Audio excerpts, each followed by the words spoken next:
Zondagmiddag vond in de Schouwburg de Vrienden van Pilaars Keutel Live plaats. Het familiematinee voor jong en oud als opmaat naar het carnaval. Jan en Suus openden het feest met hun idolen Björn en Mieke. Daarna was het de beurt aan het feestje en zij maakten de aftrap van het matinee compleet.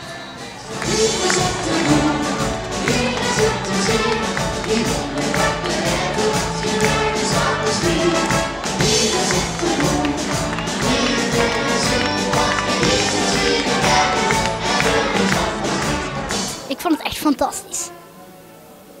Ja, natuurlijk fantastisch met je grote ster op het podium. Ja, superleuk. Fantastisch mooi. We hebben het liedje hier gezongen en het is gewoon leuk. Je ziet de hele tijd hun videoclips en zo en dan ben je er ook een keer bij of met hun optreden en dan mag het een keer.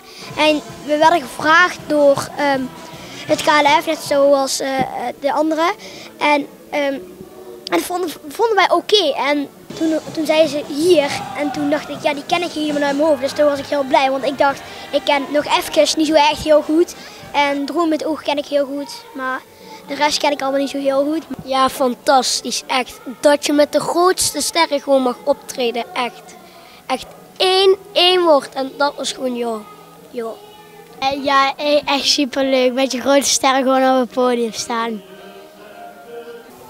Nou, ik vond het leuk dat we het liedje hier moesten zingen, want Duizend Sterren ken ik wel goed, alleen niet helemaal fantastisch.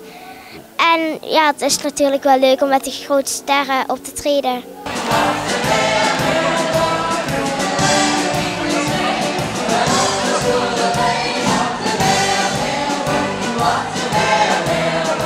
Voor het eerst werd een persoon in het zonnetje gezet en die eer viel de beurt aan Ad van Zwol.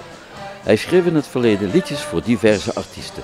Zo ook voor Mirjam Arts, die speciaal voor deze gelegenheid nog 1 keer vastelovensbühne betrad. Oh, nou, dat heeft mij wel veel gebracht. Ik heb natuurlijk verschillende nummers voor hem gezongen en uiteindelijk op CD gezet.